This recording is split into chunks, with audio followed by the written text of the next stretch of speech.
Bienvenue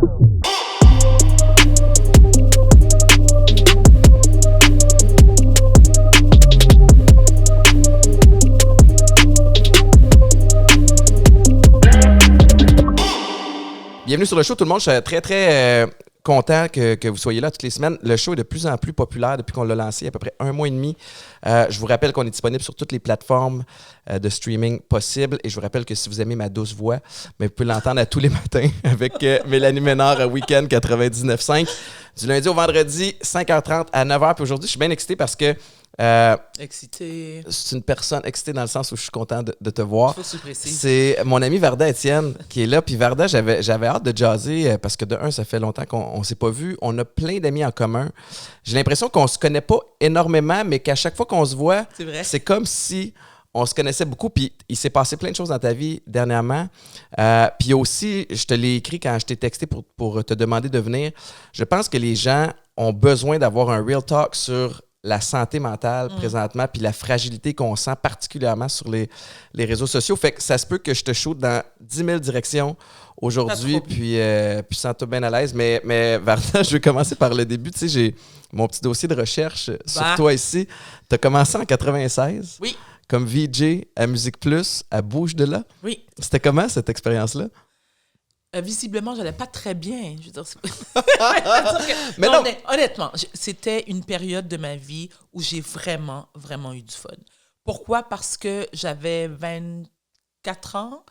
J'animais une émission. Moi, je suis quelqu'un qui adore danser. Je suis une ancienne danseuse de ballet. Est-ce qu'on peut préciser de ballet? Okay? De ballet? Je suis une ancienne danseuse. C'est sûr que si tu finis la phrase-là, là, ça porte à... au Québec, on peut penser à autre chose.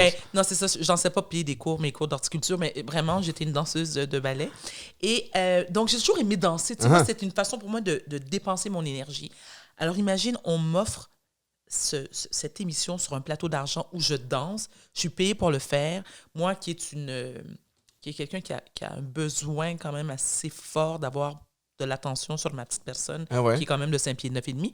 Ceci étant, c'était le rêve. J'ai vraiment, tu sais, pour moi, Musique Plus, c'est une station avant-gardiste. Il y a rien jusqu'à présent qui a été fait. Mais c'était regardé beaucoup. Bouge de là. C'était quoi le processus pour obtenir le job? Écoute, on passait, oh my God, c'est trop drôle. On passait il y avait comme un casting. Donc, tu venais, je me rappelle plus quel jour de la semaine, on mettait de la musique, puis là, tu dansais. Fait que ça, c'était round one. C'est round one, OK? Et dépendamment de ton niveau de danse, c'était comme un top, on mettait sur les speakers. Ah, t'étais comme éliminé de l'animation. Non, mais genre, les gens qui venaient danser, c'est ça. Fait que si t'étais comme un bon danseur, on te mettait sur les speakers, puis c'est sûr que la caméra allait être sur toi, parce que l'émission était en direct. Oui. Moins t'es bon, plus t'es derrière. T'es jamais venu, Étienne, je suis déçu. Ben, je pense que j'étais trop jeune. Mais là, t'as quel âge? À 96, moi, j'étais en secondaire 2. Fallait-tu avoir 18 ans pour rentrer là? Oui, 18. C'est ça. Ah non, pas 18, 16, parce qu'il n'y avait pas d'alcool. C'est vrai. La seule chose que tu avais besoin, c'est la permission de tes parents, parce que c'était de 10 à 11. Puis là, fait que là, vous faisiez... Mais attends, là, si tu danses bien, t'es sur les speakers. Mais ça, c'est à chaque semaine. Chaque vendredi. Chose à répéter. Mais comment t'as fait, toi, pour avoir le job? C'était quoi le processus? Oh non, Étienne, tu veux vraiment aller là? Tu connais l'histoire? Pas tout. Oh my God. Moi, my God. What a story. Musique Plus lance sa station mère Musimax, qui est pour les personnes de mon âge, donc des personnes retraitées de 45 ans et plus. C'était plus des shots moins en angle, tu sais. Oui, moins Richard Desmeules, qui est un des caméramans. Peu importe, ça, c'était un inside. Donc, c'était pour le lancement de la station. Je suis accompagnée de Angelo Cadet, que tu connais sûrement, qui me dit Varda. Écoute, je me rappelle cette journée-là, il pleuvait des cordes, ça ne me tentait pas de sortir. Écoute, j'étais à New York, j'étais venue passer le week-end à Montréal. Ça fait très jet set, hein, mais c'est vrai. Et je repartais à New York, genre 3 jours après. Je vais donc au lancement de la station, il y a plein de monde, parle pas de jazz, et j'ai un bol de chips. J'ai ma main dans le bol de chips, et à un moment donné, je sens une main qui passe par-dessus mon épaule et qui plonge sa main, et je fais « the fuck ». Qui ose? Moi, premièrement, c'est comme une main comme un peu poilue. En plus, je fais comme... Je me retourne et je dis... Tu sais comment j'ai beaucoup de tact et de diplomatie. J'ai déjà hâte. Et je fais... The fuck are you doing? Puis c'était qui? C'était Moses Daimler, le président et propriétaire. Il a dû, genre, aimer ça? Ou Tellement! Et il me dit... Do you know who I am? Et je dis, alors, je vais le dire en français. Est-ce que vous saviez qui je suis? Je dis non, je m'en fous, la vérité. Il me dit, je suis Moses Neimer. Je suis président et propriétaire de la station Musique Plus, Much Music à Toronto. Et moi, je fais Varda Étienne, je mange des chips et je m'en balance. Oh, wow! Tellement. Tu as répondu de même. Et t'as Angelo Cadet qui est comme... Man, mets-moi pas dans la merde. Tu sais, Angelo, comment qui est fin, Ben il oui. est comme... Je fais, non, vraiment non. Et là, je prends le plat de chips, je dis, tu sais quoi, keep it, gardez-le. Ben oui. La soirée continue, il revient me voir, puis il me dit, You have so much attitude. He goes, Are you mad about something? Je dis, non, je t'ai trouvé comme hyper impoli et tout. Il me dit, voici ma carte d'affaires. Non, avant, il me demande, qu'est-ce que tu fais dans la vie? Je dis, ben, je viens de graduer en com. Je fais un stage présentement à New York. Et là, j'ai obtenu un emploi, donc je retourne à New York. C'est le vendredi, donc le mardi suivant. Il me dit, voici ma carte. Il dit, j'aimerais ça que tu m'appelles. Je veux que tu fasses un test. Comme VJ, je fais, ça ne m'intéresse pas. Deux, je m'en vais à New York. Il me dit, écoute, appelle-moi parce que je suis à Montréal. Je retourne à Toronto, je vis à Toronto. Je fais, OK, whatever. Je laisse tomber. C'est le vendredi. Le lendemain, samedi soir, je vais au Buonanotte. Ça, c'était dans le bon temps, là. C'était The Bonnes Années. Ouais. Je sors du Buonanotte. Écoute, j'attends un taxi. Qui sort du taxi?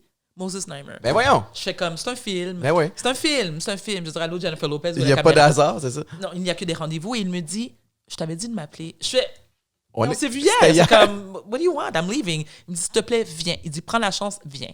Donc, je fais un screen test. Puis, tu domines. Yeah! Of course! Ah! Puis là, Et voilà. t'es-tu reparti à New York? Non, je suis restée. T'as fini par rester? Non, j'ai eu un job. Ben ouais. Ben écoute, j'ai été faire le casting, je pense que c'était le lundi ou mardi. Ça s'est vraiment... tu sais, ça s'est passé tellement rapidement que moi-même, je comprends pas. Et j'ai commencé à travailler à Musique Plus. Et j'y suis restée jusqu'en 2001. Tu dois savoir. Tu as fait des recherches, dis-moi donc la date. Ben non, ça dit juste que tu as commencé en 96, puis après ça passe à t'as co-animé l'émission du retour avec Gilles Proulx. Ah, mon Dieu, C'était l'étape d'après. il en manque Mais non, mais c'est Oui. c'est pas chronologique. Là. Mais c'est correct, je respecte ça. T'aurais pu Ah travailler ouais, plus fait fort, que mais c'est correct. fait que t'as blasté Moses Oui. pour commencer. Moi, j'ai une situation similaire qui s'est passée comme ça, où j'ai blasté la mauvaise personne. 2012, je gagne la Coupe Grey à Toronto. Oui. Je reviens à Montréal, puis je vais pas bien. Tu sais, j'étais en gros... Écoute, je me suis divorcé, je suis tout seul à la maison. Non, on en avait parlé, toi et moi, à un moment donné. Ouais, c'est ça. Puis là, je suis vraiment... écoute, je me souviens un soir, je bois, puis je consomme seul chez moi. Et on a pris la décision avec Toronto. Je leur ai dit, je reviens pas l'an prochain. Puis... je sais pas trop c'est quoi mes plans, j'ai pas envie de m'entraîner, j'ai juste envie de m'exploser la face puis de fuir mes problèmes. Et le téléphone sonne un soir, puis je suis arraché, je suis tout seul chez nous. Et je vois... C'est de même, là. Ah ouais, je vois pas bien. Puis je vois que c'est code régional Vancouver. Fait que moi, je pense que c'est un de mes anciens coéquipiers qui s'appelle Davis Sanchez. Et tout fucké, je réponds au téléphone en disant « What's up, motherfucker? » Gros comme le bras. Puis j'entends juste « Étienne, this is Wally Buono, le directeur général des Lions de Vancouver, qui dit « Écoute, je t'appelais pour explorer la possibilité que tu viennes jouer pour Vancouver. » Et là, Shit. moi, j'ai pas été aussi hot que toi. Moi, j'ai patiné. Là. J'étais comme, je suis désolé, je pensais que c'était... Fait que bref, moi, ma rencontre au téléphone avec Wally Buono, je l'ai envoyé chier pour commencer la discussion. Mais comment ça s'est terminé? Il m'a offert un contrat. Malgré tout. Il m'a offert un contrat que j'ai refusé. En plus? Ouais, parce que j'étais comme, je cale la retraite. 2 semaines plus tard, j'ai changé d'idée.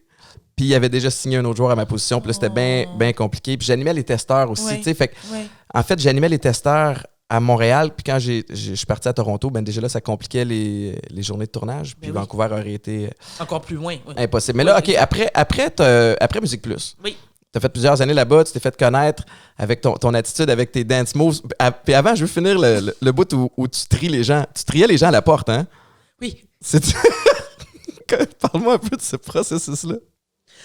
Je le faisais pas personnellement parce que j'étais occupée à maquiller puis à m'arranger, mais on avait des gens qui triaient les gens à la porte. Ça peut être mean, j'imagine. Hein? Je veux même pas le dire publiquement, j'ai honte. Il y a des gens qui se faisaient refuser Ben oui, parce que...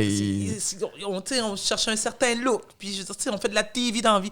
Ah non, fais pas ça, Estelle, je vais me faire poursuivre. OK, bon, on va pas là. On va pas là. Mais bref, ça peut être méchant, puis c'était pas de ta faute. Ouais, juste pour dire que c'était pas ma faute. Après, on dirait que ça me fait penser à Vegas. Tu sais, quand tu vas à Vegas, là, puis moi, ça fait peut-être 4-5 ans que je suis allé, mais ils te regardent, puis ils font comme... Hein, toi, ça va être 100 piastres rentrée. Hein, toi, là-bas, 2,50. Tu sais, comme, c'est vraiment sur le jugement, le jugement du portier par rapport à ce que tu portes, puis tes looks, tu sais. Bon, ben alors, dis-toi que Bouge là, c'est un genre de Vegas version cheap Montréal. Version cheap. Après Musique Plus, t'as fait quoi? TVA. OK. J'ai fait Je regarde moi non plus, qui a été l'émission du soir où c'était René-Claude Brazeau qui animait. Il y avait Marc-André Chabot. Ben oui, qui est un ami à moi. Qu'on aime beaucoup. Marc-André qui a écrit ma bio. Un gars brillant, Ouais. brillantissime. Puis d'ailleurs, c'est drôle, hein, parce que je veux pas non plus qu'on fasse juste toute ta carrière chronologiquement parlant, parce que je pense que les gens, ben, on peut le faire aussi. Non, mais, je t'en prie. mais c'est vrai que tu as des opinions tranchées. Je pense que ça a fait en sorte aussi que tu as des fois perdu des emplois, tu as perdu des... Mais est-ce que... Mais moi, je le vois pas comme ça. Tu le vois comment? Je peux pas... À l'âge que j'ai 48 ans, je vais avoir 49 ans à la fin de l'année. Et s'il y a quelque chose que j'ai réussi à faire de ma carrière, de ma vie en tant que personne, en tant qu'être humain, en tant que femme, en tant que mère, c'est que moi, j'assume ce que je dis, je tiens mon bout et je ne déroge pas lorsque je suis convaincue d'avoir pris la bonne décision. Moi, j'ai certaines valeurs qu'il n'y a rien à faire, je ne bougerai pas. Donc, tu sais, s'il y a des gens du milieu, que je ne les citerai pas encore une fois, mais par respect, puis c'est correct, par respect pour moi, pas pour eux, j'en ai rien à battre, mais qui ont une forte influence, que moi, je ne veux pas être affiliée à eux. Rien ce qu'ils font, que ce soit des productions, ça ne m'intéresse pas, parce que ces gens-là ont côtoyé tel type de personnes, ça ne va pas, ça ne respecte pas mes valeurs. Moi, tout ce qu'on parle de crimes sexuels, impossible. Non. Ah ouais. Non. Non, je suis moi-même une victime d'agression sexuelle. Déjà, de un. Et même si je ne l'avais pas été, j'ai toujours apporté mon soutien à tous ceux et celles qui ont été victimes, que ce soit hommes ou femmes. Donc, moi, les repentants, j'y crois pas. Okay. Je suis très à droite sur des trucs du genre. J'ai pas... Tu sais, moi, les sentences bonbons au Québec, il n'y a pas de nuance. Moi, il n'y a pas de zone grise. Puis toi, tu as été victime d'agression? Moi, j'ai été victime. Mais oui, j'en ai parlé. J'en ai parlé dans mon livre, j'en ai parlé publiquement.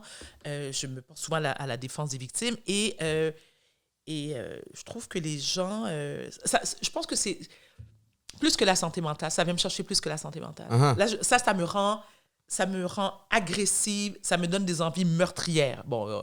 figure of speech, people. Oui, on comprend tout. Non, mais surtout, tout crime qui est commis envers un enfant, ça me met hors de moi. Je perds la carte, là. Mais je pense qu'il y a beaucoup de gens qui se sentent comme ça, particulièrement quand vient le temps des enfants. C'est une période où, moi, ce que je trouve touché avec tout ce qui se passe, c'est que on a été comme bombardés de dénonciations, ce qui était nécessaire. Oui. Puis, des fois, je me retrouve à... Là, on est un an plus tard, un an et demi plus tard, il y a encore des noms qui continuent de sortir. Puis des fois, je te donne un exemple. À la radio, à Week-end 99.5, on s'est fait envoyer la nouvelle chanson d'Alex Nevsky. Et elle est bonne, tu sais, on l'a écoutée. Puis là, en même temps, avant de la jouer en ondes, parce qu'on aime ça jouer les extraits, les nouveautés, on a dit on va respecter nos weekenders, les gens qui nous écoutent, puis on va faire écouter, on a la nouvelle tune d'Alex Nevsky. Ça vous tente-tu ou ça vous tente pas? Est-ce qu'on joue un extrait? Est-ce qu'on oublie ça? On a reçu quelques messages, non merci. Puis à partir du moment où on en reçoit quelques-uns, même s'il y a des oui, ben on a décidé de respecter ça. Puis donc vous ne l'avez pas fait jouer? Non. Puis, mais j'ai eu le réflexe après de me dire, shit, c'est quoi qu'il a fait lui déjà? Tu sais, parce qu'il y a tellement eu de gens que là, tu te dis, c'est quoi le niveau de gravité de tout un chacun? Puis je trouve qu'on a un lexique aussi où là, c'est agression victime, puis que des fois, on compare des rosons avec d'autres. Puis en même temps, des fois, je me trouve épais de me dire, mais je suis qui, moi, pour quantifier? Alors voilà. Mais alors, ça, c'est un très bon point que tu amènes, Étienne. Et il est là le problème. C'est où on tranche où et qui tranche qui. Je veux dire, il y a les gérants d'estrade, il y a les Germaines, il y a... Moi, ma position face à ça, c'est si tu n'es pas la personne qui a été agressée, tu ne peux pas juger la manière dont cette personne-là... La démarche de un et la manière dont cette personne-là se sent. Je t'explique. On va prendre un cas récent, Marie-Pierre Morin, Safia Nolin. Ou des gens, ou le cas de... Je recule loin derrière, Guy Cloutier, par exemple. Et les gens disent, oui, mais il a purgé sa peine.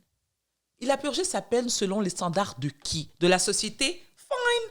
La victime, c'est à elle, c'est elle qui doit dire, moi, je juge qu'il a purgé sa peine. Ça, je ne dis pas que la loi, elle est comme ça. Moi, c'est comme ça que je vois les choses. Je ne veux pas avoir tort ni raison. Moi, c'est ma perception de la chose, c'est-à-dire que le jugement populaire, le tribunal populaire, OK, est-ce qu'il a ses raisons d'être? Oui, non. Moi, ça ne m'influence pas. Moi, Marie-Pierre Morin, j'ai mon opinion de Marie-Pierre Morin. Est-ce que j'ai goût de la partager? Non. Est-ce qu'elle est bonne ou mauvaise? Il y a des bons trucs, il y a des mauvais trucs. On s'entend, je m'en fous. Elle ne m'intéresse pas. Pas parce que là... Ah ouais. Et c'est pas parce que... Puis il y a un autre truc aussi qui me dérange là-dedans, c'est... Parce que il faut donner à César ce qui lui revient. Marie-Pierre Morin est une belle femme. C'est une bosseuse. Elle a un talent fou. Elle était bonne, oui. Non, mais c'est indéniable. On ne peut pas lui enlever ce qu'elle a. Je veux dire, bon. Mais les gestes qu'elle a commis, moi, je fais comme, girl, non. Moi, ça passe pas. Mais ce qui m'énerve, c'est quand j'entends les gens dire, bon, c'est bien, vous êtes jaloux, vous êtes envieux. Envieux de jaloux de quoi? Parce que je ne cautionne pas ce qu'elle a fait, parce que moi, je trouve que ça a dépassé les bornes, parce que moi, je trouve que sa pause aurait dû durer plus longtemps. Cela explique que je suis peut-être jalouse. Envieuse de quoi? Ouais. Donc, tous les gens sont envieux et jaloux. C'est tellement très, très c'est touché. violent des deux côtés. Absolument. Puis moi, j'ai payé le prix un peu, puis j'ai appris ma leçon. Le soir où elle est allée à Tout le monde en parle, je regarde les réseaux sociaux, puis by the way, j'ai passé trop de temps dans la section des commentaires, puis j'ai juste voulu amener un peu de nuance parce que je me suis dit, shit, elle va arriver, à Tout le monde en parle, elle va se faire blaster. Puis, parce qu'elle va se faire blaster, après ça, Safia qui n'a rien demandé, elle va être chez elle, puis elle va se faire blaster, puis j'étais curieux qu'elle se fasse blaster. Fait que j'ai juste voulu amener comme, hey guys, c'était comme une espèce d'appel à la douceur. Là, je m'en rappelle, j'ai vu ton tweet. J'ai pensé à mon texte, puis j'ai dit, tu sais, comme, j'envoie du gros love à tout le monde, puis peut-être qu'on peut juste prendre un step back, puis écouter, puis tu sais, comme, à lâcher vos pitons. Man! Parce que j'endossais pas un côté, ou je me suis fait blaster des deux bords. Fait que là, je suis comme, man, c'est ce que je déplore un peu de tout ça, puis je pense effectivement que ultimement, on s'en va dans la bonne direction avec la vague de dénonciation. Je ne crois pas que ça soit peut-être la meilleure façon de le faire, mais en même temps, c'est mieux que de passer par le système qui est déficient. Puis en même temps, tu sais, Étienne, permets-moi de t'interrompre, c'est que ni toi ni moi, qui sommes-nous? Tu vois, qui sommes-nous pour dire quelle est la bonne méthode? Ouais. C'est ça que les gens ne comprennent pas. Ce qu'on ne sait pas, on ne sait pas quelle est la bonne méthode, mais on sait que la méthode légale, clairement, ne fonctionne pas. Elle ne fonctionne pas. Fait que c'est pour ça que je pense qu'on s'en va dans la bonne direction. On essaie quelque chose d'autre, puis ça va être probablement du essai-erreur dans ce processus-là. Mais ce que je déplore, ce que j'allais dire avec tout ça, c'est le manque de dialogue. Tu sais, que ce soit par rapport aux allégations, tout ça, tu sais, comme je pense que c'est permis de se poser des questions, puis de faire comme, mais je suis pas sûr où je me situe, parce qu'il y a plein de cas par cas. Puis peut-être que si on se parle, tu vas pouvoir m'expliquer, puis je vais pouvoir mieux comprendre, au lieu de m'envoyer chier. Ben voilà, mais il est là le problème. Et c'est là que moi je trace une ligne, c'est-à-dire que j'ai toujours été une pro-dialogue. Et c'est correct de dire, je ne comprends pas ta position, je ne comprends pas ton point de vue. Est-ce que tu peux me l'expliquer? Et je vais me permettre l'expression anglaise qui dit, we can agree to disagree. Oui. Tu comprends? On n'est pas obligé d'être d'accord. On peut se respecter, par contre, dans nos positions, dans nos prises de position. Obligé d'être d'accord. Tu vois, moi, le texte que tu as écrit, le tweet, je ne l'aurais pas écrit. Mais je comprends ta démarche, je la respecte. Moi, je ne l'aurais pas fait. Moi, je suis parfois très extrémiste dans mes prises de position. Je ne demande pas aux gens d'être d'accord. But it is what it is. Je vis en démocratie. Tu comprends? Donc, c'est pas parce que... Écoute, moi, j'ai des conspirationnistes qui me suivent sur les réseaux sociaux. Okay? Et j'en connais. Et il y en a que j'ai tassé parce que je suis comme non, mais là, tu me donnes, tu provoques chez moi des crises d'érythème fessier. Tente pas de me beurrer du zincofac, j'ai d'autres choses à faire dans la vie. OK? Mais il y en a qui sont très respectueux qui me disent, écoute, Varda, voici ta perception des choses, voici nos positions qui sont clairement à l'opposé, mais il y a du respect. Ouais. Donc, moi, dès qu'il y a du respect, tu peux m'expliquer pendant 95 chapitres comment c'est ça. Je vais te lire puis je vais te répondre avec beaucoup de douceur, beaucoup de délicatesse. Si tu m'en vas promener, good luck. Ça se peut que je sois fermé pour la suite des choses. Non, parce que tu veux pas que je t'en va promener parce que moi, je suis... Non, moi, j'aimerais pas ça que Varda m'en va promener. Varda, t'as été impliqué dans quelques controverses, puis on n'est pas obligé de retourner là. Ah oui, mais... vas-y. Non, mais ça me fait du bien, tu veux que je retourne là? Ben, ça dépend lesquels, là. Ben, t'as quitté avec Gilles Proulx. T'as quitté parce que t'endossais pas ses propos par rapport à Marie-Chantal, que t'as backé. Je vois ici, tu sais, bon, on a parlé du sketch avec les Français. T'étais à Énergie 98.9 aussi en 2017. Je pense que t'avais tenu des propos sur le shooting à Las Vegas. Ça se peut-tu? Ou... Ah oui, mais ça Ça, là, c'est celui que j'aimerais revenir dessus. Okay. Je vais t'expliquer pourquoi. Je suis d'origine haïtienne. Ceux qui le savent, ceux qui connaissent la communauté haïtienne, savent qu'on a une grande partie de notre famille qui sont aux États-Unis, qui ont, eux, immigré aux États-Unis, soit à Miami, soit à New York, Chicago, Boston, peu importe. Avec toutes les fusillades qui avaient lieu, moi, ça me touchait énormément parce que je m'inquiétais pour ma famille, mais d'abord et avant tout pour mon père qui vit à Atlanta et papa voyage beaucoup dans différents États aux États-Unis. Je parlais à une cousine avec laquelle je suis très, très proche et elle me dit, Varda, elle dit, Calvaire, on dirait qu'ils ne comprennent pas, les Américains. Ils ne comprennent pas qu'il faut réglementer les armes à feu. Les armes à feu, merci. Et elle me dit, à un moment donné, elle dit, quand il va y avoir assez de morts, peut-être qu'ils vont comprendre. Et moi, quand elle me l'a dit de cette façon-là, oui, c'est extrême, mais je me suis dit, mais combien de gens doivent tomber avant que le gouvernement américain fasse « It's enough! Je veux dire, c'est inacceptable de perdre des gens comme ça, des innocents qui perdent leur vie parce qu'il n'y a pas de réglementation. Puis, d'accord. Il essaie de régler le problème partout ailleurs. On va mettre d'abord dans les écoles, on va mettre des gardes de sécurité. Après ça, on va mettre des machines détecteurs de métal. Man, fais juste enlève les guns, man. Ou réglemente tout le monde. Réglemente, voilà. Mais les gens qui sont pro-gun, puis j'ai des amis américains qui sont de ce côté-là, ils y tiennent. Puis là, c'est un peu quasiment de la folie, là, tu sais, comme ne touche pas à mes guns.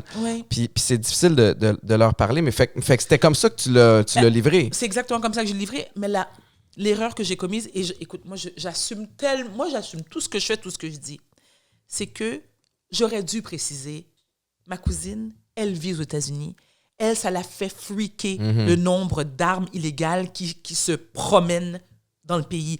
Elle a peur, elle a des fils, elle a des enfants, elle a peur pour eux, elle a peur pour sa propre sécurité. C'est pas normal de sortir de chez soi et de dire « Am I gonna come back later? » Puis, tu vois ce que je veux dire? C'est tellement rendu... que je le parle anglais, je sais que ça parle non, mais c'est chillé. Dans le titre, c'est chillé. Oui, c'est vrai, chillé avec. Mais non, il n'y a pas de stress. C'est podcast, là, fait que on s'en fout. Tu sais, pour avoir vécu aux États-Unis pendant 7 ans, le problème des guns, tu sais, moi, sur le campus au New Hampshire, moi, j'avais un gun sur la tête dans un party. Ouais. Puis heureusement, ça s'est bien terminé, mais il y a un problème où je pense même que la réglementation, c'est tellement... comment dire, le robinet est ouvert, là. C'est pas juste en fermant le robinet que ça va régler la patente. Fait que c'est comme rendu quasiment un point de non-retour. C'est ça l'impression que j'ai. Puis il y a tellement d'argent puis de lobbying derrière ça que même moi, quand j'étais avec New York, tu sais, j'ai joué pour New York pendant 9 mois, j'habitais dans une maison avec des coéquipiers puis je me suis dit, comme tout le monde avait des guns, puis je suis comme, mais je devrais-tu aller m'en chercher un? Moi aussi, pour ma protection. Puis moi, j'ai jamais tiré vraiment, tu sais, fait que je suis comme... Alors, tu vois l'influence que ça a eu sur... Oui. Et là, c'est inquiétant. Et moi je m'étais promise de ne jamais remettre les pieds aux États-Unis tant et aussi longtemps que Trump est au pouvoir. Clairement, thank God, il y a eu la pandémie. Quand je dis thank God, excusez-moi, mais... ça vient justifier. Ça vient justifier parce que j'étais complètement dégoûtée de ce pays. Ce pays me dégoûtait. Le gouvernement, je ne comprenais pas. Puis je me dis... Ils peuvent pas être des centaines de millions de gens qui sont complètement timbrés. Je veux dire, something went fucking wrong with these people. Et j'ai aucun respect. Et je me dis, et je me répète tous les jours que le bon Dieu amène la chance que j'ai d'être né au Québec. Moi, je veux dire, pour moi, the land of the free, c'est le Québec. On est quand même bien. Puis, bien, tu dis. Les États-Unis, tu as plusieurs pays à même le pays. Exactement. Pour être allé en Floride, tu as 2 Florides. Oui. Tu sais, tu as Floride, tu parlais de la communauté haïtienne dans le coin de Miami. C'est extraordinaire, multiculturel, c'est le fun. Oui. Puis tu as le Miami très blanc, riche plus âgé, à droite. Oui. Texas, écoute, j'ai amené mon père voir une game à Dallas avant la pandémie. Puis je me souviens, notre chauffeur Uber nous parlait qu'un de ses... Écoute, c'est fou. Il me dit, je suis tellement jaloux de mon voisin, tu sais, comment ça? Il dit, il y a eu une invasion de domicile chez mon voisin, puis il a tiré les gars. Papa! Fait que là, moi puis mon père, on est comme, quoi? Fait qu'il dit, ouais, fait qu'il dit, il a eu le droit de tirer sur quelqu'un, tu sais, puis il n'y aura pas de représailles parce qu'il était chez eux. Je suis comme, man, tu me niaises. Il est jaloux parce que son voisin a eu est arrivé dans une situation où c'était On est permis ailleurs, là, de se défendre. Je suis comme, man, on est bien. C'est le Far West. Mais c'est ça. Mais au moi, Québec. cette société-là, moi, je veux pas vivre dans celle-là. Mais ceci dit, tu es allé en parler. Oui. Puis, évidemment, ça a été mal reçu. Oui, mais c'est correct. As-tu eu l'occasion de t'expliquer? Ou, Non. tu sais, la corde Non, mais est courte souvent. Là. c'est-à-dire que, m'expliquer. Selon moi, c'est mon erreur. Et de toute façon, on ne m'a pas demandé de m'expliquer. Si on m'avait demandé de m'expliquer, oui, j'aurais été m'expliquer. Tant aussi longtemps qu'on ne me demande pas de m'expliquer, donc clairement, ça ne les intéresse pas. And that's fine. C'est moi, je passe au prochain appel très rapidement. Ça t'angoisse pas, tu sais, dans un milieu où tout est éphémère. Tu sais, si t'es capable d'avoir... Ouais. Mais si t'es capable d'avoir une job, puis une sécurité d'emploi, puis de l'avoir quelques années, il n'y a pas un moment où tu fais comme, man, tu sais, j'ai fucked up ou... Mais c'est-à-dire que, Étienne, I don't fucked up all the time, obviously, because, I mean, tu sais, par exemple, je suis à TVA, je suis à Secret ça fait 20 ans, je dirais, TVA, tu sais, c'est une station qui est quand même très, très, frileuse, puis sa réputation, puis les gens qui bossent là-bas et tout ça. Non, c'est que je suis assumée et authentique. Moi, j'ai décidé de vivre ma vie comme je l'entends. Je respecte les lois, je fais ce que j'ai à faire. Tu sais, je peux pas... Je suis tellement dans le moment présent, Étienne, depuis quelques années. Là, c'est comme... Je peux pas commencer à freaker, faire comme, oh my God, faut que je sorte mes CD, mes rayons, qu'est-ce que je vais faire? Écoute, je le souhaite pas, mais je peux mourir en sortant de chez toi. Ouais. Ouais. Est-ce que... Mais ça va, je veux dire, je suis pas dans la rue. Non, mais non, clairement, tu vas bien. Oui, puis particulièrement ces temps-ci, on dirait moi, j'ai le pied pogné dans la chaise. Est-ce que je peux... C'est pas parce que je vais vous montrer mon T-shirt que je vais vendre. Vous pouvez acheter, là? Eh oui! Ça faut... même, mon diva de banlieue, bien installé sur la volaille qui est sur le point de s'emballer. Fait que ça, c'est ton brand? C'est mon brand. Non, alors, c'est diva de banlieue. Parce que, est-ce qu'on peut en parler de ça? Des choses, vas-y. Alors, shameless plug. Ici, tu plugues tout ce que tu veux. Tu sais que je crie haut et fort mon amour profond que j'éprouve pour la ville de Brossard. Oui.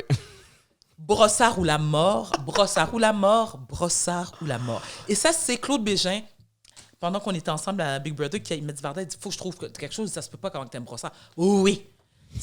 Moi, je regarde. C'est sincère pour vrai?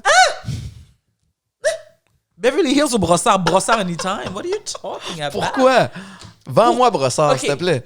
À part Tachereau. Attends. Je vais te dire pourquoi. OK, Brossard. Déjà, moi, j'adore la banlieue. Moi, je suis une quétaine. Je suis la vraie quétaine de banlieue. Tu sais, moi, je vais dans des centres d'achat, je suis énervée, je suis stationnée depuis 8h10, le magasin ouvre à 9h, je suis sur Instagram, puis là, j'attends, puis là, je vois, tu sais, la madame de chez Walmart qui vient débarrer la porte, je suis comme, oui!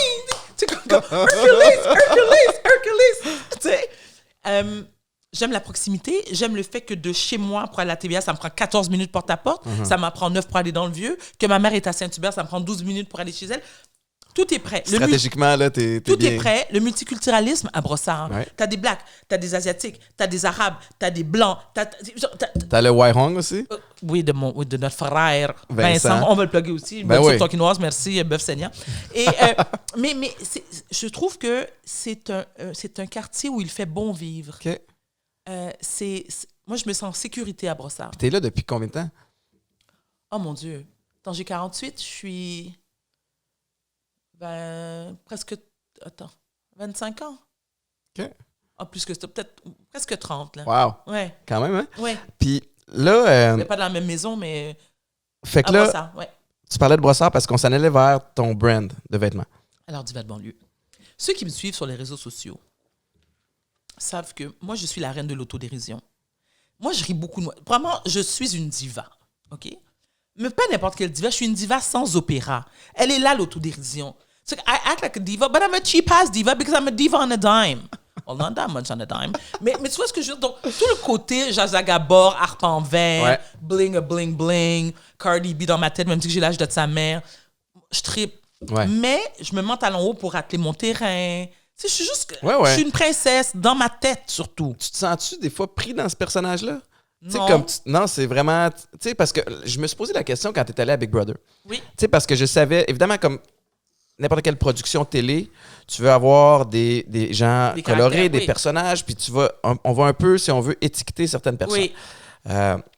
Puis toi, c'était clair que tu allais être la diva. On l'a vu par la promo quand tu as annoncé ton arrivée. Je me suis dit, man, c'est-tu lourd des fois d'être dans ce rôle-là? Comme Y aurait-tu d'autres choses que tu voudrais montrer qu'on montre pas? C'est-à-dire que les gens qui me connaissent ou ceux qui me suivent sur les réseaux sociaux savent que je suis beaucoup autre chose que ça. C'est-à-dire que je parle de ma vie de mère, je suis comme une mère de famille, mais au-delà de ça, je suis une auteure. Tu sais, je me rappelle, à un moment donné, j'avais eu avec eux cette conversation-là, puis j'ai dit que j'étais une surdouée à l'école. Puis elle a fait comme « Ah! » Je fais « Ben oui, j'ai sauté 2 années à l'école, puis j'étais très, très bonne. Puis quand je suis rentrée au primaire, j'étais au collège français, puis la directrice de l'école a appelé mes parents pour dire « Peut-être que vous devriez penser à l'amener peut-être dans une école de surdoués. » Puis mon père voulait pas. Ma mère était comme « Oui, oh my God, oui. » Mon père était comme « Non, elle est trop jeune. On veut qu'elle suive un programme comme tous les enfants de son âge. » Il m'a permis, par contre, de sauter 2 années au primaire. Okay. Donc, je me dis, parce que j'aime les bijoux, parce que je suis princesse, so that makes me dumb. Tu sais, c'est comme, tu peux pas être brillante, être colorée, parce que je suis pas toujours dans mon personnage. Puis c'est quoi le personnage? Moi, dans ma tête, il y en a pas. Varda, c'est un tout. What you see is what you get. I mean, all of that, I'm a mother. Tu sais, je suis une mère, je suis une auteure, je suis une animatrice, je suis une femme d'affaires, je suis une princesse. Je suis tout ça en un. Varda, c'est pas juste une façon de faire les choses. Tu sais, comme, la plus grande insulte que moi, les gens peuvent me faire, c'est me dire, est-ce qu'il y a un ghostwriter quand tu écris tes livres? Non, mais j'écris un livre en 3 mois, tu es capable de faire ça, toi? Tu comprends ce que je veux dire? Donc, les gens ont une idée préconçue, c'est-à-dire que tu peux pas... Ça me dérange beaucoup. Je suis contente que tu m'en parles. Tu peux pas être une femme intelligente, le dire haut et fort, instruite, belle et assumée. Tu peux pas. Comme moi, j'ai 48 ans, puis que je me mets sur mes réseaux sociaux, puis que je suis toujours en train de squeezer les jumelles. Les jumelles ont coûté cher, OK? Les jumelles ont coûté cher, c'est un investissement. Ouais. C'est pas parce que j'ai pas l'âge de Cardi B que je peux pas les montrer. Je suis pas en train d'allaiter personne sur les réseaux sociaux.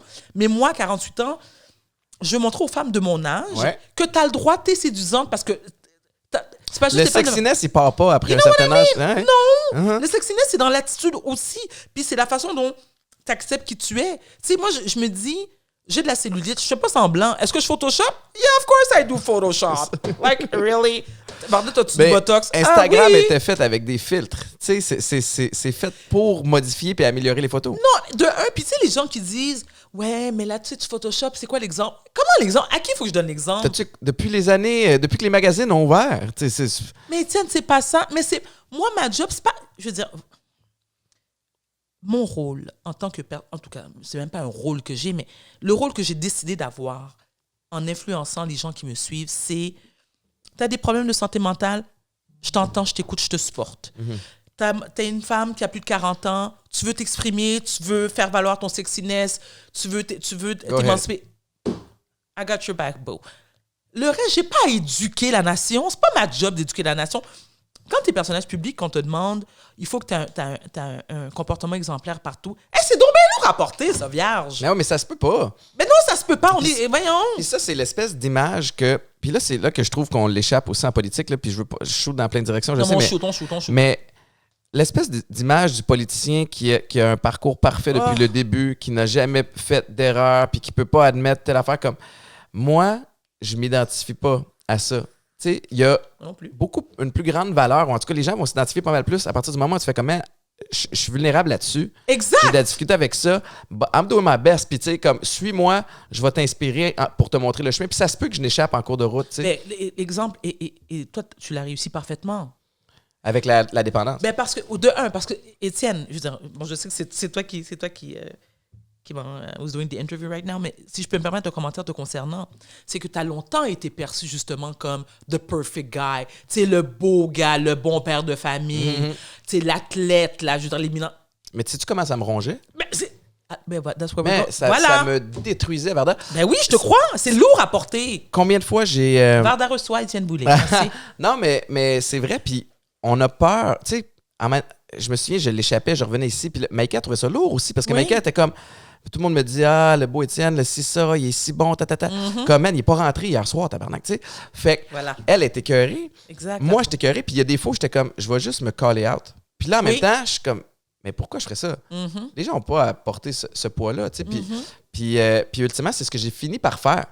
Puis en retournant en thérapie, à un moment donné, j'ai fait comme, je ne vais pas bien. Je retourne en thérapie, puis j'ai des problèmes avec la coke, j'ai des problèmes avec telle affaire. Puis ça a fait un tri naturel autour de moi. Il y a des gens qui se sont tassés, Voilà. puis ça a été extraordinaire. Puis à partir du moment où tu t'assumes, ce qui est une vulnérabilité Oui. devient une force. Puis tu sais, toi, Exact. tu l'as fait, tu le fais aussi Oui. avec la santé mentale. Mais tu vois, Étienne, si je peux me permettre une petite parenthèse rapidement, il y a beaucoup de gens qui croient que j'ai soit déjà eu ou et un problème de substance. J'ai jamais fait de drogue de ma vie. Faut pas. De ma vie. Non, mais Toi, ça t'irait pas. Mais non, mais clairement, mais de toute façon, ça m'intéresse pas. Écoute, je sortais dans les années 90 où est-ce qu'il y avait des plateaux de coke dans un club. Puis j'étais comme, je regardais la coupe puis je disais, attends, toi, tu vas te foutre ça dans le nez, moi, je peux m'acheter 3 sacoches Chanel avec ça. Tu comprends-tu? C'est toujours c'est un bon calcul Non, mathématique. mais tu comprends. Puis moi, je suis une peureuse aussi. Ouais. Tu sais, me mettre quelque chose dans le corps que je ne connais pas la provenance, ça peu importe. Non, je comprends ceux qui. Pas que je comprends, mais je peux comprendre que ça peut devenir une addiction. Mais moi, ça ne m'a jamais intéressé.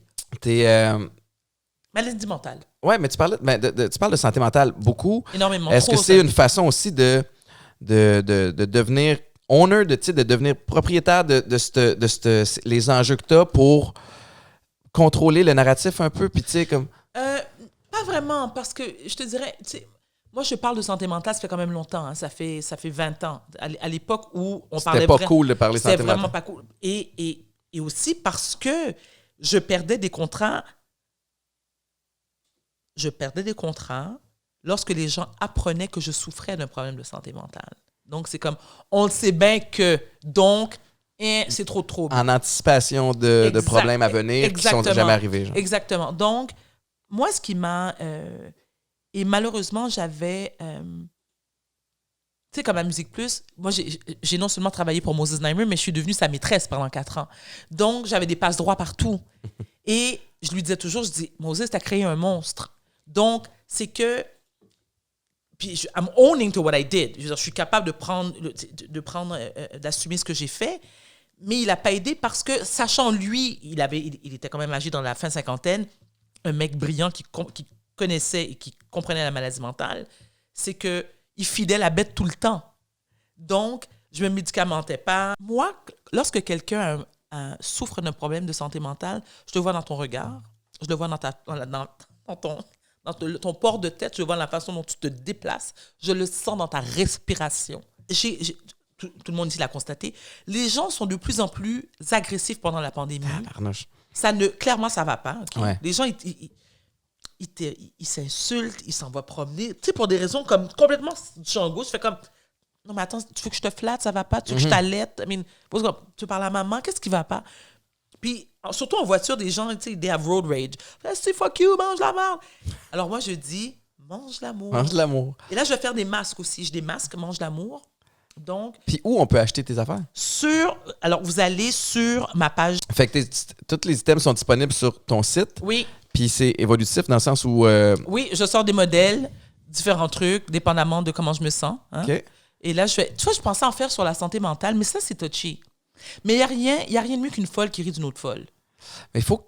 Ouais. Mais folle dans le bon sens du mot. Ah ouais. Tu comprends? Mais s'il y a quelqu'un qui est capable, c'est moi. C'est bien toi, parce que peu importe, quand t'en ris, on sait que c'est respectueux, mais... Il faut rire de soi. Mais t'as parlé que c'est la folie présentement, particulièrement sur les réseaux sociaux, puis je veux... c'est un peu pour ça aussi que je voulais t'avoir sur le show, parce que je me dis, les gens ont besoin d'aide présentement. Beaucoup.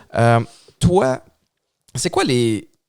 Étais-tu médicamenté, premièrement? Absolument, bien sûr. Fait que je pourrais pas fonctionner sinon. Tu pourrais pas fonctionner. Fait que pourrais pas fonctionner. Donc, t'es pro ça. Ça a pris combien de temps avant que tu trouves le mix que tu avais besoin? Aïe. Alors, c'est du essai-erreur. C'est du essai-erreur. Et là, je veux pas décourager personne, mais ça peut être long, dépendamment. Moi, ça a pris, mon Dieu, 10 ans. Oh. Mais je t'explique pourquoi 10 ans. Parce que, Étienne, je ne me suis pas prise en main 10 ans consécutifs. C'est-à-dire que si je prenais mes médicaments, j'arrêtais, ça me tentait pas. Il a fallu vraiment que j'atteigne le fond du baril pour faire OK, la Varda. Oui, exactement. Et la médecine évolue, hein. Il y a des nouveaux médicaments qui apparaissent aussi sur le marché. Moi, je suis bipolaire type 1. Il y a type 1, type 2. Donc, type 1, ça veut dire que je peux avoir des changements d'humeur dans la même journée. Il y en a qui peuvent fonctionner très bien pendant des mois, puis il y a une crise qui se produit 6 mois plus tard. Ça, pour moi, c'est la meilleure façon de vivre sa bipolarité. Ouais. Mais donc, la médication change aussi par rapport à l'âge que tu as, les saisons aussi. Moi, tu vois, je suis beaucoup plus fragile l'automne et l'hiver. Tu le sais maintenant. Là, mais écoute, là, je suis dans mon pic. Là, c'est le moment de l'année où je Je suis comme là en Formule 1. OK. Jusqu'à l'automne. Puis, c'est quoi les signes précurseurs, tu sais, pour toi, là, par rapport à toi? Tu sais, Un élément déclencheur. Ouais. Ou, tu sais, moi, des fois, je le sais, là, quels sont les éléments déclencheurs, où je me vois aller, ça fait 2 jours que j'ai un pattern, puis je fais comme, oh, damn. Comme... Mais, écoute, alors, c'est une bonne question. Ce que j'ai vécu, je pourrais dire, la crise majeure que j'ai eue en sortant de Big Brother, c'est que, de un, en sortant de Big Brother, je me suis dit, je vais avoir une petite semaine tranquille, je vais avoir le temps de me replacer. Eh boy, non. Tu sors de là, c'est le tourbillon. Tu as 50 000 entrevues, on te propose des projets, ton agent veut te rencontrer. Et donc, je vivais déjà que je suis sortie de Big Brother un peu fragile, beaucoup, sur le plan émotif, psychologique. Je sors de là, j'ai 50 000 entrevues à faire et je déménage. C'était beaucoup en même temps. C'était trop. Ouais. Et là, j'ai fait comme... I'm losing my mind. Puis ça se manifeste comment dans ta tête? Écoute, là, je suis tombée en phase manie de la maladie, ce qui fait que je ne dormais pas, je ne m'alimentais plus. Moi, je suis gérée par une firme comptable, hein, pas par choix. C'est-à-dire que oui, c'est devenu un choix maintenant, mais ça m'avait été imposé au départ. Sinon, je vivrais sûrement sous un pont. Tu comprends? Donc, tu sais, moi, il y a eu un montant qui m'est alloué toutes les semaines pour mon essence, pour mon épicerie. C'est de l'autoprotection, tu sais. Absolument, absolument. Puis ça risque d'être... Là, comme je te dis, c'est par choix. Donc, je pourrais dire à cette firme de comptable-là, non, je ne fais plus affaire avec vous, mais je vais les garder jusqu'à ce que je meure. Parce que pour moi, c'est une façon de me gérer. Moi, dès que ça déroge à ma routine, c'est une raison de provoquer une crise. Donc, tout ce qui est... tu sais, une peine d'amour, n'importe qui en peine d'amour, mais un déménagement, un changement d'emploi. Quelque chose qui déstabilise. Là.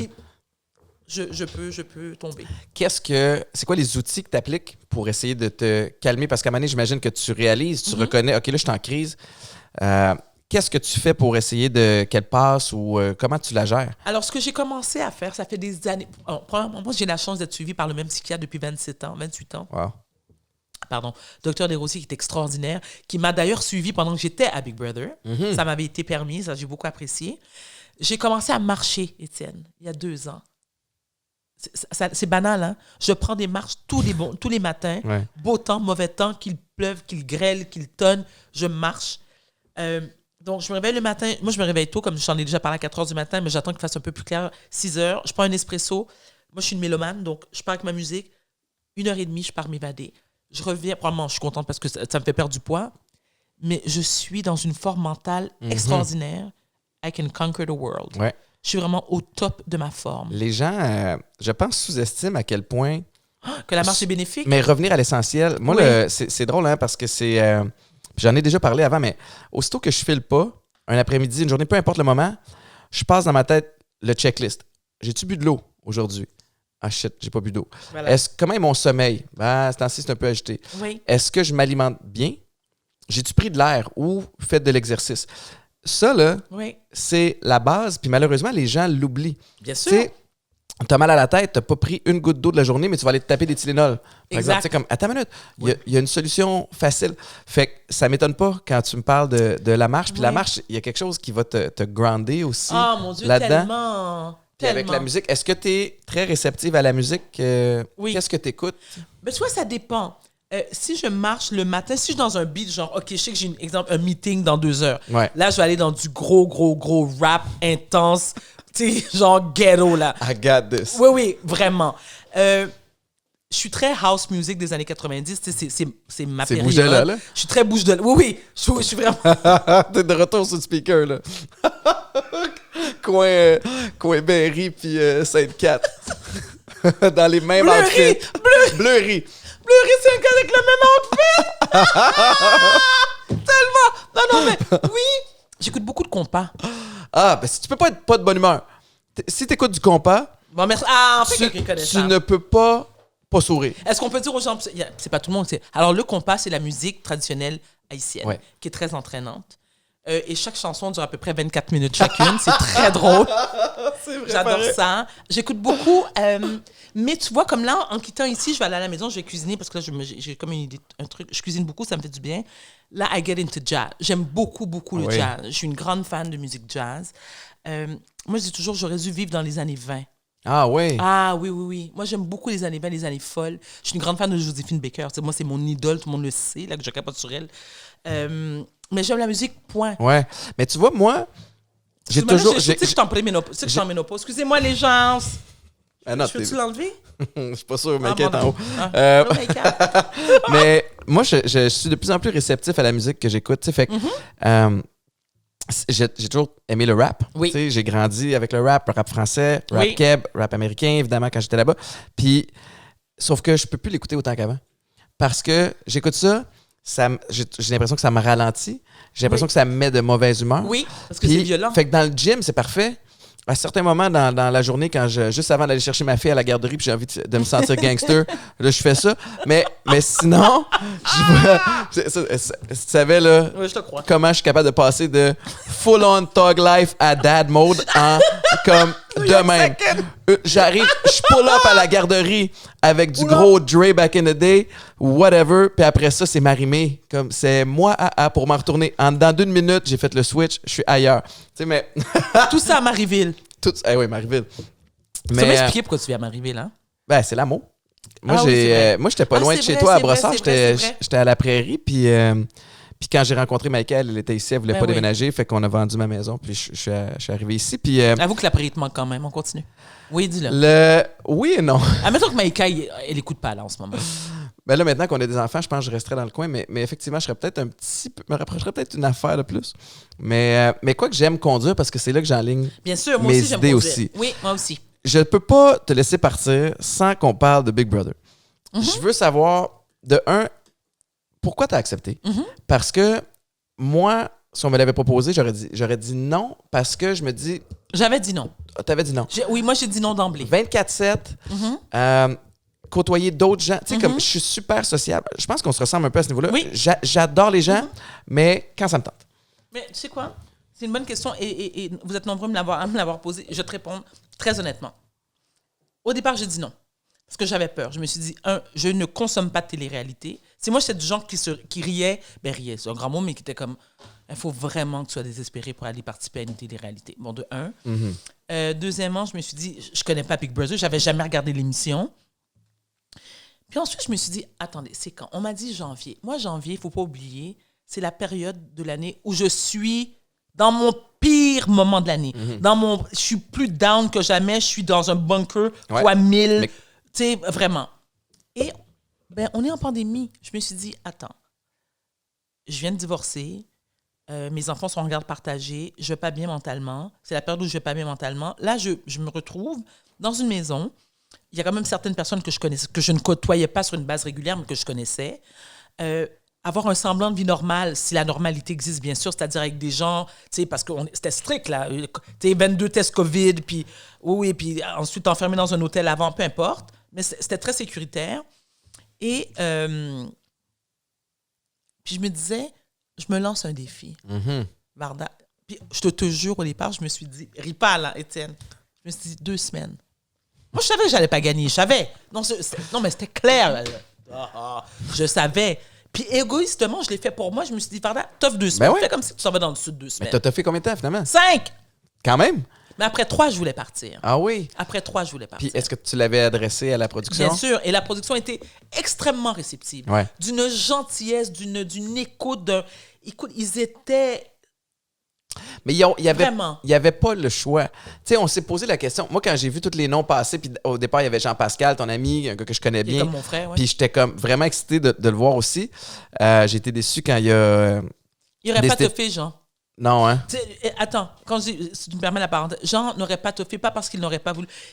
Il se serait fait mettre dehors parce que c'est une trop grosse menace, Jean.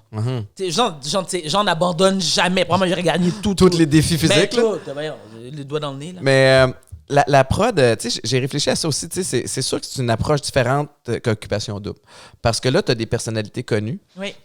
qui ont un following, qui ont une réputation, et aussi parce qu'ils ne peuvent pas se permettre de catégoriser certaines personnes ou tu sais, les faire passer pour le méchant ou la méchante, Oui, c'est vrai. sachant qu'ils veulent probablement revenir avec une deuxième saison. Puis là, Exact. si on est, nous autres, les personnalités connues, on voit ça, on fait comme I'm not going. Mais c'est sûr, voilà. Mais à quoi ça ressemblait les tournages? Est-ce que tu sais, vous aviez des journées de congé? Vous aviez des moments où c'était... Alors, on tournait pas beaucoup.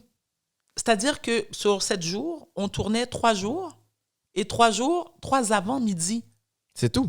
Le reste, je veux dire, et c'est ça la télé-réalité, c'est-à-dire que le reste, on faisait rien. Donc, c'est très dur de te... Alors, et c'est là, et bien sûr, c'est le concept de Big Brother, c'est que à force de ne rien faire, ben, qu'est-ce que l'être humain fait de mieux? C'est, tu vois le pire de l'être humain qui est... Ben là, tu deviens parano, puis là, c'est les coups de couteau, puis l'un parle contre l'autre. Puis... Mais il y a des gens qui étaient préparés à ça. Des gens, Thomas Jobin, qui maîtrise, François Lambert, qui est une machine, François Lambert aussi, qui maîtrise parfaitement le jeu. Oui, mais quelqu'un comme moi, ou Maxime Landry, ou peu importe, Rita Baga aussi aurait toffé la run jusqu'à la fin. Parce que ce sont des fins stratèges. Lisanne Nadeau, brillante, à l'air de rien, la petite, brillante. Je te jure, brillante. Mais ça n'en demeure pas moins que, est-ce que je regrette l'expérience? Pas du tout, parce que ça a tellement été bénéfique pour moi en sortant de là. Donc, je ne peux pas faire autrement que leur dire merci beaucoup. Moi, je suis extrêmement reconnaissante envers la production. J'ai vraiment eu du... Mais tu l'as bien utilisé, cette opportunité-là. Oh, merci. Ça n'a pas été le cas pour tout le monde, puis on ne rembarquera pas là-dedans. Mais non, puis c'est correct. Puis de toute façon, c'est pas un show pour blaster, puis c'est pas ça que je veux faire. Mais vraiment, partout où je suis passé, puis qu'on parlait de Big Brother, on parlait de toi en bien. Puis je suis content aussi, puis tu as eu la présence d'esprit à un moment donné de faire comme, sais-tu quoi, je suis plus bien, je quitte. Parle-moi de ce processus-là. Ben, tu sais, moi, j'ai compris il y a quelques années, tu sais, moi, ma santé mentale, c'est ce qui est prioritaire dans ma vie. Tu sais, je me dis, non seulement pour moi, puis je sais que c'est très cliché comme réponse, non seulement pour moi, mais j'ai des enfants, Étienne, qui, eux, subissent. Tu comprends? Parce que si je ne vais pas bien, ben, ils paient le prix. Tu sais, eux, ils ont pas... Ils peuvent pas sauver. C'est pas comme un conjoint qui fait comme, je t'en ai à me taper ses nerfs, je m'en vais. Non, ils sont pas avec toi, là. Voilà. Donc, et je me connais aussi très bien. Après, écoute, j'ai 28 ans de thérapie dans le corps, j'ai presque 49 ans, et je veux vivre les prochaines années en paix. T'sais, là, je vis en paix. Ça fait longtemps que je n'ai pas dit ça. Je suis en paix avec moi. Je suis en paix avec mes décisions. Je fais tout ce qui est dans mon possible et l'impossible pour aller bien. J'élimine tout facteur de stress, que ça soit... Écoute, tu parlais de à quel point, lorsque tu consommais, il y a des gens qui sont tassés de ton chemin.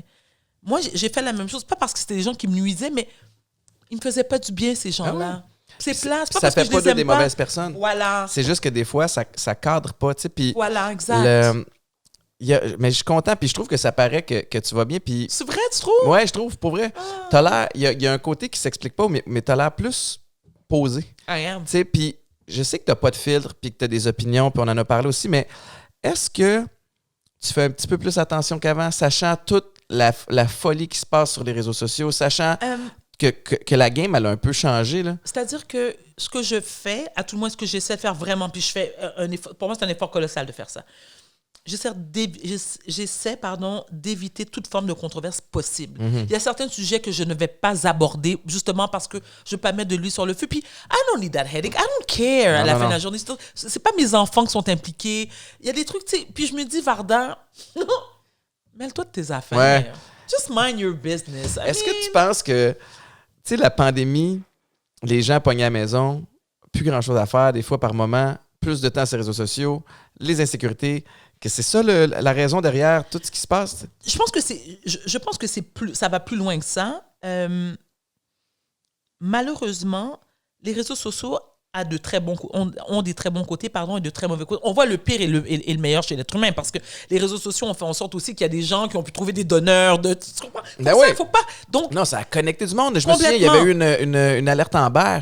Ça s'était passé, pouf, 2 heures plus tard, l'enfant est de retour. Exact. Moi, ça ne m'affecte plus autant. Et tu vois, c'est drôle, ce matin, j'écoutais Guy Lepage qui donnait une entrevue, puis écoute, moi, j'adore Guy, puis ça, tu sais, son attitude, bon, c'est pas tout le monde, mais une attitude un peu de je m'en contre Galice. Excusez-moi d'être vulgaire. Hein. D'habitude, je l'assume. Je sac tout le temps. Bon. Mais parce que, à la fin de la journée, tu te dis, ces gens-là, je ne les connais pas. Puis si toi, tu as du temps à perdre pour m'écrire parce que... La seule chose que je peux dire, c'est « Mais pauvre petit chou, mais qu'est-ce qui va... Tu fais un câlin, je te jure, puis sans aucune arrogance, aucun mépris. Je me dis vraiment, tu as vraiment besoin d'un câlin. Tu as pris le temps de... Tu sais, tu as pris ton téléphone, tu as été sur ma page, tu as lu toutes les commentaires. Bon, alors je donne un exemple que j'ai vécu ce week-end. Ça m'a beaucoup fait. J'ai été me faire vacciner. Je me fais vacciner. Non, mais ça, je m'attendais à ça. Mais je voulais pas regarder. Alors, j'ai demandé à mon elle a mis le plaster. Pardon, je me fais vacciner. Puis je fais ah merde, je vais prendre une photo, tu sais, parce que je veux montrer aux gens qui étaient me vacciner. Écoute, j'ai comme 4000 personnes qui aiment la publication. Puis là, t'en as une gang qui commence à dire « Hein? C'est pas un vrai vaccin, c'est à côté. » Puis là, il y a un plaster. What the fuck cares? Pourquoi t'as pris le temps? Ils ont suranalysé. Mais pourquoi tu prends le temps? Pourquoi ça te dérange autant? Ouais. À quel point ta vie est vide de sens? À quel point tu t'ennuies? Tu sais, dis-moi, Varda, je veux te jaser, on va aller prendre une marche, je vais t'acheter un Mr. Freeze, on va parler de ton chien. Mais tu sais, je suis d'accord. Mais c'est enivrant, quand même, les réseaux sociaux. Puis je le sais. est-ce que tu bloques, toi? Ah, je suis dans campagne de blocage moi, j'aime ça, c'est du depuis, fun, je bloque, depuis 3 mois. Oui. J'ai fait comme... Des fois, je répondais, j'essayais d'être clever. Non, puis je bloque, suis comme, bloque. ah non, je veux pas ça. Mais je bloque. Mais moi, j'ai pris la décision quand même que je vais décrocher des commentaires. J'aime publier, j'aime voir ce qui se passe dans ta vie, c'est ça. Puis la section commentaires, I'm out for a while. Donc, toi, tu l'as enlevé? Non, je vais la garder, je vais juste pas y aller. Tu sais, parce Attends, que je comprends pas ce que tu veux dire. je me suis retrouvé à publier des photos, puis après ça, à les yeuter une fois de temps en temps la réponse des gens. Parce que souvent, j'aime ça avoir le pouls de... Puis là, présentement, je m'en fous du pouls de... Good boy, tu fais bien. Non, je veux plus savoir. Mais je veux pas Exact. empêcher les gens de parler non plus, mais comme, I don't care about your opinion. Exact. Puis, il y a mais Exactly. c'est vrai, puis il y a, je vais le dire en anglais, mais un coach de foot qui s'appelle Dabo Sweeney, qui avait dit, don't worry about criticism from people you wouldn't take advice from. Ne Oh, that's so nice.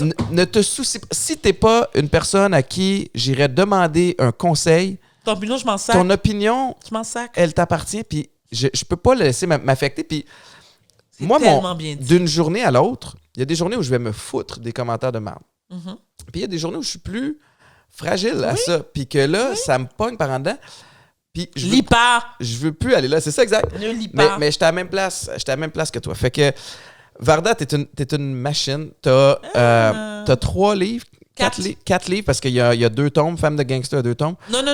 Non. Alors, c'est Maudite folle, Ouais. Femme de gangster, Les hauts et les bas d'une famille reconstituée, Ma belle-mère chérie, et j'entame un sein. Alors, et là, Maudite folle va être bonifié. Il est en réimpression. Il part en réimpression demain. Wow. Il sort en juin. Et à l'automne, j'écris un 5e roman. Tu vas commencer l'écriture à l'automne ou tu vas publier à l'automne? Non, je vais commencer l'écriture. Mais 3 mois après, il est prêt. Est-ce que tu peux... ça se peut pas, cette histoire-là. Oui, Mais je te jure que ça se peut. Non, je sais, mais je fais... Mais En rail, ça se peut. est-ce que... C'est sur quoi? Tu peux-tu le dire? Non, je ne veux pas le dire. OK. Mais oui. Puis tes livres, est-ce que c'est toujours avec la même maison d'édition? Là, je suis avec Pratico-Pratique. Pour la réimpression de Maudite folle, c'est Pratico-Pratique et le prochain roman, parce que là, j'ai eu les droits de Maudite folle. Qu'est-ce qu'on surveille là, prochainement par rapport à toi? Là? Alors, Sucré salé, Ouais. tout l'été, le Maudite folle qui va en réimpression. Ah oui, je vais... Ben là, est-ce que j'ai le droit de dire que je co-anime sur une station qui n'est pas la tienne? Ben oui, certain. OK, je co-anime... C'est-tu le matin? Non. You're good. Non, mais de toute façon, écoute, moi, je t'explique pourquoi j'ai accepté. Je vais co-animer avec Caroline Saint-Hilaire sur Cube Radio. Et je vais t'expliquer pourquoi. Je faisais des chroniques avec Geneviève Peterson sur Cube. Et lorsque je suis sortie de Big Brother, j'ai décidé que je ne retournerai plus. OK. Pourquoi? Parce que je considère que, et avec beaucoup de modestie, je te dis ça, je réalise qu'avec mon tempérament et le personnage que les gens, ou l'idée que les gens, je peux, tu sais, il y a des producteurs qui sont frileux, des diffuseurs, pardon, qui sont frileux, c'est correct. Caroline Saint-Hilaire, c'est une femme pour laquelle j'ai énormément de respect, qui est aux antipodes de ma personnalité, et pour des raisons qu'on ignore toutes les deux, c'est un match. Ça marche. On s'adore, mais vraiment, on s'adore. Je faisais des chroniques l'année passée sur son émission tous les jours, puis elle a dit à Cube, si Varda ne co-anime pas, je ne serai pas là. Wow! C'était très flatteur. Donc, oui, puis... Et c'est ça, la beauté de la chose, c'est qu'on vient de deux mondes complètement différents. Mm-hmm. But, yeah. C'est comment travailler avec Varda? C'est très facile. Ouais? C'est très facile. Je suis beaucoup plus docile que les gens. Je m'excuse tout le temps. Comme là, tu vois, j'étais en retard. Je suis en retard de comme 4-5 minutes tantôt. Mais en même temps, c'était ton heure de sieste. Oui, OK. Oui, t'as raison, mais par respect. C'est à moi de mettre mon... Regarde. C'est pas l'heure haïtienne, là? C'est pas... Non, moi, l'heure haïtienne, non, I don't believe in that. Non. Mais j'arrive préparée sur les plateaux. J'arrive à l'heure. Ouais. Je mets de la bonne humeur. Parce que je travaille par respect. Je veux dire, tu sais, le monde ne tourne pas autour de Varda, là. Ouais. Tu sais, je travaille avec des gens avec qui j'ai le privilège de travailler. Tu sais, fait que pour moi, Je leur dois ce respect-là. Fait que là, tu vas être à la radio avec Caroline Saint-Hilaire à Yes. Cube. Oui. C'est quoi ta case horaire? 3h30, non, de 3 à 6. Mon Dieu, ça va bien. Wow, OK. 15 à 18, pardon. Puis sinon, on va mettre ton site web pour aller Oui. se procurer du vote banlieue, Oui. Mange de l'amour, puis toutes Oui. les autres que tu vas... Ah, ma ligne de cosmétiques, mon Dieu, j'ai oublié d'en parler. Varda Cosmétiques. Alors, des produits de cosmétiques fabriqués au Canada. Moi, vous savez, j'ai toujours encouragé les entrepreneurs québécois. C'est extrêmement important pour moi. Je n'ai aucune raison d'enrichir ni la Chine, ni le Brésil, ni les États-Unis. Oui, ils sont cute, oui, les partenariats, mais moi, je vais commencer par aider le monde chinois. Moi, je suis très, très, très, Ça très fait pro. longtemps quand même que tu as lancé, ça fait plusieurs années. C'est-à-dire, j'avais commencé avec un ancienne partenaire. Là, je suis partie toute seule comme une grande T'as fille. récupéré ça? Oui, Varda Cosmétiques. C'est des produits de très bonne qualité. J'en suis très fière. Écoute, je suis occupée, puis je prépare un documentaire. Écoute, il se passe Ben voyons! Je suis brûlée. OK. Fait qu'on va te suivre dans les prochaines semaines. Ça va être excitant. Puis tu vas avoir ton prochain livre qui s'en vient, qui est mystérieux. Oui. Varda, merci tellement. Puis je t'apprécie moi, beaucoup. je te Merci d'oser parler de santé mentale, puis de le démocratiser, puis de rendre ça moins tabou. Je pense que les gens vont pouvoir s'identifier. Puis, mot de la fin? I love you. Love you too. Merci tout le monde d'avoir Merci. écouté. Encore une fois, tous les épisodes de Chiller chez Boulay sont disponibles sur toutes les plateformes de streaming. Puis moi, je suis aussi à tous les matins à Week-end de 99.5 avec Mélanie Ménard. Bonne journée tout le monde.